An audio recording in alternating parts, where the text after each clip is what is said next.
The deaf woman, Marisol Vega, stood alone at the defense table. Her hands moved cautiously at first, then faster, sharper.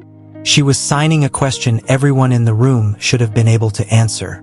But no one responded. Not because they didn't want to, because they couldn't understand her. Judge Frank Caprio looked up. He didn't know her language, but he recognized fear when he saw it. Confusion radiated from her posture. She signed again, more urgently this time. The courtroom froze. Caprio turned to his clerk. "Miss Reyes, where is the interpreter?" Miss Reyes scrolled through her notes. A crease formed between her brows. "Your Honor, the interpreter is listed as unavailable. The notation says, she's in custody." Caprio set his pen down slowly. The entire courtroom seemed to inhale. "In custody," he repeated. "The interpreter who is supposed to be here, right now, to provide this woman with her constitutional right to understand these proceedings, is in jail?" "Yes, Your Honor," Miss Reyes said. "The report indicates she was arrested late last night." Caprio removed his glasses and folded them carefully, one deliberate movement at a time. It was the gesture everyone in Providence knew meant he had reached the edge of patience. "Why?" he asked. "Was she arrested?" Miss Reyes checked the report again. "Obstruction of a police officer." The silence that followed was absolute. Caprio leaned forward, voice steady, controlled, but with steel underneath. "Let me understand this clearly. The interpreter responsible for ensuring this defendant could communicate with law enforcement was arrested for obstruction, while attempting to make sure this defendant could communicate with law enforcement." No one answered. No one breathed. Marisol signed again, her hands trembling. She didn't know what was being said. She didn't know what had happened to the one person who could give her a voice. She only knew she was alone. Caprio watched her. Then he looked to the gallery. Then to Officer D'Angelo, the bailiff, who stood rigidly near the wall. The weight in the room changed. Before the decision came, before the shake-up that would echo through the courthouse, the clerk rose. Her voice was steady, but tight. "Case number 2025, CR 4417. State versus Marisol Vega. For counts: failure to comply with lawful commands, resisting arrest, reckless driving, failure to appear for a scheduled court hearing." The clerk's voice echoed against the walls until Caprio raised a hand. She stopped mid-sentence. He looked at Marisol. He slowed his words, shaping them carefully. "Miss Vega, can you hear me?" Marisol focused on his lips. Her eyes tightened. She shook her head once, small and sharp. Then she signed slowly, clearly, desperately. Her hands painted questions no one in the room could read. Caprio turned to the clerk. "Does anyone in this courtroom know American Sign Language?" Silence. Heavy, shameful silence. He looked at the prosecutor. "Does your office have an interpreter available?" The prosecutor hesitated. "Not immediately, Your Honor." Caprio didn't raise his voice. He didn't need to. "We are not proceeding without equal communication. This is not optional." He turned back to Miss Reyes. "Pull the file on the interpreter's arrest. I want to know exactly why Naomi Clark is in custody and why she isn't here doing the job she's certified to do." Miss Reyes typed quickly. A moment later her voice tightened as she read from the screen. "Interpreter Naomi Clark was detained at approximately 8:47 p.m. yesterday evening, following a traffic stop involving the defendant. The arresting officer, Daniel Kim, states that Miss Clark refused multiple commands to step back from the scene. She was charged with obstruction." Caprio's jaw tightened. "Step back from the scene," he repeated, while interpreting for a deaf woman who was being detained. Miss Reyes nodded. Jail log excerpt. Interpreter detained overnight. Reason: persistent demands. Caprio opened the case file. His eyes moved silently across the page. When he looked up again, his expression had hardened into something unmistakable. "Let me be sure I understand this. Miss Vega was pulled over. She is profoundly deaf. She requested an interpreter. An interpreter arrived. The interpreter attempted to facilitate communication. And the officer arrested the interpreter, for doing the job the law requires. The prosecutor stood. Your Honor, the officer's report indicates. I don't care what the report indicates, Caprio said softly. I care what the law requires. And the law requires that a deaf individual be given meaningful access to communication during any interaction with law enforcement. That's not courtesy. That's the Americans with Disabilities Act. He turned to Officer D'Angelo.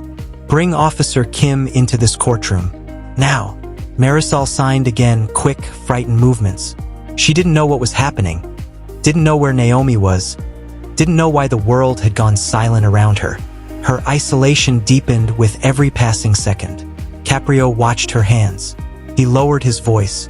Miss Vega, I promise you, you will understand everything that happens in this courtroom. He knew she couldn't hear him, but he said it anyway. He turned back to his clerk. Contact the jail. I want Naomi Clark released immediately and brought here. I want her obstruction charge reviewed by the prosecutor's office within the hour. And I want a full report on why a certified interpreter was arrested for interpreting. Miss Reyes nodded and picked up the phone. Caprio opened another folder. This time his eyes didn't move quickly. He read every line, every timestamp, every officer's notation, every quoted statement from the custody logs. The narration shifted, retelling what Naomi had said while sitting in a cell, her words frozen in official ink. She told the officers Marisol needed ASL. She told them Marisol could not understand verbal commands. She told them Marisol was reaching for a laminated card that read, I am deaf, in English and Spanish. She begged them to stop shouting commands she couldn't hear. She asked them to let her interpret. She asked them to follow the law. She repeated it again, and again, and again, and the officers told her to stop interfering. They chose handcuffs over communication. Caprio closed the file. His voice, when he spoke again, was low enough that the gallery leaned in, but clear enough that no one could pretend they didn't hear it. This is a violation. If you want, I can continue with, Officer Kim enters the courtroom. Naomi Clark is brought in from custody. The confrontation. Caprio's final ruling that shocks everyone. Just say, continue. One officer said Naomi's signing was making things harder. Another said she was creating a disturbance. A third warned her to step back or she would be arrested. She didn't step back. She kept signing, kept interpreting, kept insisting again and again that Marisol had rights. So they arrested her. And Marisol, profoundly deaf and terrified, spent the night in a holding cell unable to communicate with a single human being. She signed into the air. She signed at the glass. She signed to the officers walking past. She signed to the other detainees staring back in confusion. No one understood her hands. No one answered her. She cried and still she signed. Custody paperwork. Interpreter detained. Reason. Persistent demands. Then the courtroom door opened. Officer Daniel Kim stepped inside, uniform pressed, jaw tight, a small notebook tucked under his arm. He walked to the witness stand. The clerk administered the oath, and he raised his right hand with a stiffness that revealed more than he intended. Caprio's voice was steady. Officer Kim, tell the court what happened on the night of November 3rd. Kim opened his notebook. His tone was measured, clinical. At approximately 8:21 p.m., I observed a vehicle traveling 48 miles per hour in a posted 35 zone. I initiated a traffic stop. The driver continued for roughly 2 blocks before pulling over. I approached the driver's side and requested license and registration. He flipped a page. The driver did not respond. I repeated the request. She remained silent. She appeared to be ignoring me. I raised my voice. She reached toward the glove compartment. I ordered her to stop and show her hands. She did not comply. I opened the door and attempted to secure her. She pulled away. I called for backup. Caprio leaned in slightly. Did the driver say anything to you? No, Your Honor. She was silent. Did she make any gestures? Kim hesitated. She was moving her hands. Moving her hands, Caprio repeated slowly. In what way? I'm not sure. They looked like gestures. Hand motions. Did it occur to you that she might be using sign language? A flush crept up Kim's neck. Not at the time, Your Honor. Caprio didn't raise his voice, but it sharpened. What happened next? Kim swallowed. An interpreter arrived. She said someone at the scene had called her. She approached the vehicle and started making the same hand motions. I told her to step back. She refused. She said the driver was deaf and needed an interpreter. I told her I needed to complete the stop first. She insisted I couldn't question the driver without her. She kept interrupting. I viewed it as interference. So I arrested her for obstruction. Silence washed across the room. Caprio's voice dropped to something almost gentle, almost, "Officer, if a person cannot hear your commands, failure cannot be defiance."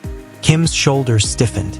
I did not realize she was deaf until the interpreter told me. And when the interpreter told you, Caprio pressed, "What did you do?" I told her to step back so I could complete the stop. Did you request an interpreter through official channels? No, Your Honor. I thought. He stopped. I thought I could handle it by arresting the interpreter. Kim didn't speak. From the clerk's computer, a body cam timestamp popped onto the record. 7:18 and 4 seconds p.m. Officer shouting. Driver signing. Caprio turned to Miss Reyes. Are there any ADA-related documents in this file? She opened a folder. Her eyes widened slightly before she read aloud. Yes, Your Honor. Miss Vega submitted an ASL interpreter request form 2 months ago when she received a parking citation. The form was submitted to the court clerk's office, the traffic division, and the prosecutor's office. It includes her contact information, her interpreter's contact information, and a request that all future interactions include ASL access. She set the papers down. She did everything she was supposed to. If you'd like, I can continue with Naomi being brought into the courtroom. The confrontation between Caprio and Officer Kim. Caprio's final ruling that shocks the entire courtroom. Just say, continue. Caprio's expression sharpened. The kind that told everyone the truth had just landed like a weight on the room. The system knew. The system was notified. And the system chose silence. Miss Reyes continued reading, her voice tight with discomfort. There are 3 emails from the interpreter's agency requesting confirmation that an interpreter would be needed for any law enforcement interaction or court appearance. None of those emails were answered. Caprio leaned back slowly, the disbelief clear in the movement. None were answered, he repeated. Miss Reyes scrolled again. There is also a voicemail transcript from the jail supervisor to the interpreter's agency. It was left at 11:03 p.m. on November 3rd. It states, "We don't pay interpreters at night. She'll have to write notes." The courtroom shifted, almost physically recoiling from the words. Caprio's voice came out soft, precise, like a blade. Rights are not a luxury item. They do not depend on whether the accounting department feels generous. He turned to the prosecutor. Does your office have a position on this? The prosecutor rose, his confidence noticeably cracked. Your Honor, the department is reviewing the procedures. Caprio didn't let the sentence settle. Reviewing? He repeated. A deaf woman was arrested for being unable to hear. An interpreter was arrested for interpreting. And the system is reviewing procedures. His gaze swept the room. If you believe accessibility is a right, not a favor, subscribe to order in the court. The courtroom doors opened. Naomi Clark entered with Officer D'Angelo beside her. Exhaustion hung on her like a heavy coat. Wrinkled clothes, tired eyes. But beneath the fatigue was an unwavering professionalism. Caprio stood. The entire courtroom noticed. He almost never stood. Miss Clark, he said, his voice carrying a rare solemnity. On behalf of this court, I apologize. What was done to you was wrong. What was done to Miss Vega was wrong. And I will not allow it to happen again. Naomi blinked back tears and nodded. Caprio gestured to the stand. Please, I need you to interpret, and I need this court to understand exactly what happened. Naomi took her oath and turned to Marisol. The moment she began signing, relief flooded across Marisol's face. Her hands moved fast, desperate to finally be heard. Naomi interpreted, her voice steady but heavy. She's asking what is happening. She's asking if she's going to jail. She's asking why nobody would speak to her. Caprio softened. Tell her she is not going to jail. Tell her she will understand every word from this moment forward. Naomi signed, and Marisol's shoulders loosened. Caprio nodded to Naomi. Miss Clark, tell us what happened on November 3rd. Naomi inhaled. I received a call from a bystander saying a deaf woman was being stopped and couldn't communicate. I drove over. When I arrived, Officer Kim was shouting at Miss Vega. She was signing that she was deaf. She was reaching into her glove compartment for a card explaining her condition. He assumed she was grabbing a weapon. She steadied her voice. I approached, identified myself as a certified ASL interpreter, and explained she could not hear. He told me to step back. I said she needed an interpreter to understand him. He said I was interfering. I told him the ADA requires an interpreter. He said if I didn't step back, I'd be arrested. I said I couldn't step away because she had no way of communicating without me. Her voice cracked. So he arrested me. Caprio turned to Officer Kim. Is that accurate? Kim nodded stiffly. Yes, Your Honor. Caprio studied him. And what did you say when Miss Clark reminded you of the ADA? Kim swallowed. I said her signing was making things harder. Silence. A long, heavy silence. 5 seconds. 7, 10, 12. It stretched like a mirror, forcing everyone to look at their own reflection. And when Caprio finally spoke, his voice was quieter than before, but infinitely more dangerous. Caprio's voice cut through the stillness like a scalpel. Sharper, he said, his tone unyielding. American Sign Language is not interference. It is communication. The timestamp was entered into the record, 10 hours, 13 minutes, 48 seconds AM. As the court formally acknowledged a systemic failure, Caprio reopened the file, scanning the pages in silence before speaking. Here is what the evidence shows, he began. Miss Vega is profoundly deaf. She filed an ADA request form 2 months ago. The system ignored it. She was stopped for a minor traffic infraction. She could not hear the officer's orders. She attempted to communicate using sign language and reached for an identification card explaining her disability. The officer interpreted her actions as defiance. An interpreter arrived to provide the access required under federal law, and the officer arrested the interpreter for doing exactly that. He let the words sink in. Miss Vega then spent the night in custody without any method of communication. The jail refused to provide an interpreter because, quote, it was after hours. He closed the folder with deliberate finality. Every single one of these actions violated the Americans with Disabilities Act. Every single one violated Miss Vega's constitutional rights, and every single one is unacceptable. He turned toward Marisol as Naomi translated. Miss Vega, he continued, all charges against you are dismissed. Your record will be expunged. You will receive a formal apology from this court and from the Providence Police Department. You will also be reimbursed for the interpreter services you should have received from the moment you were stopped. Marisol's hands moved quickly. Naomi interpreted softly. She wants to know if she did something wrong. Caprio shook his head. Tell her no. Tell her the system failed her.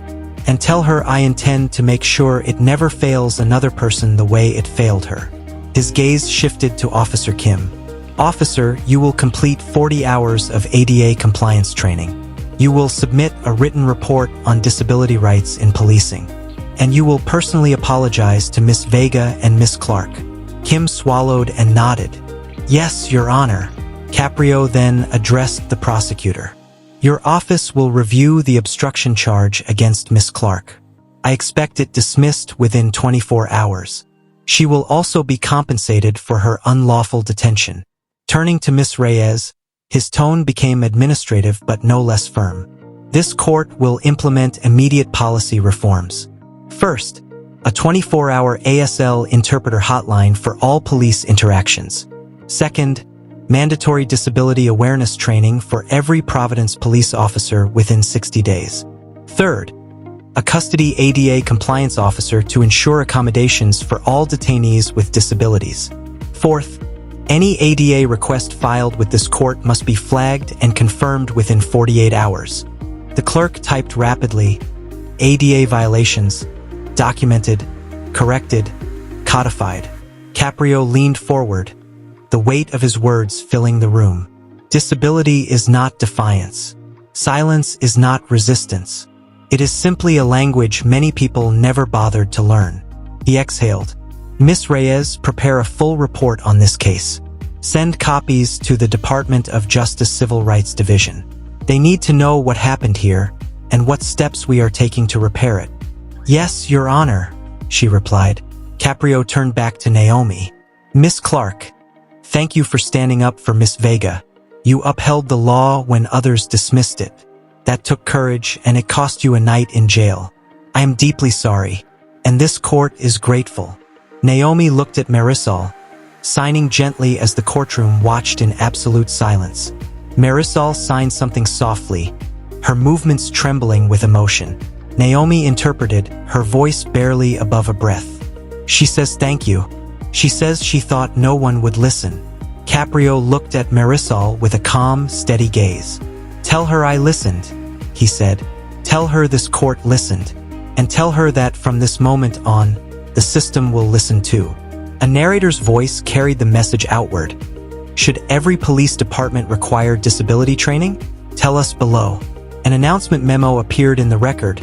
Effective immediately, all court notices would include ADA accommodation instructions with an ASL video version attached. The hearing was nearly complete, but Caprio lifted a hand. Miss Clark, he said gently, I have one more request. Naomi looked up, curious. I'd like you to teach me 2 signs. I want to say something to Miss Vega directly. The entire courtroom fell into a reverent silence. Naomi stepped down from the witness stand and approached the bench. She showed him 2 signs slowly, clearly. Caprio watched her hands, replicating the motions once, then again, until he was sure. He turned toward Marisol. Raising his hands, he signed with deliberate care. I'm sorry. Marisol's eyes filled instantly.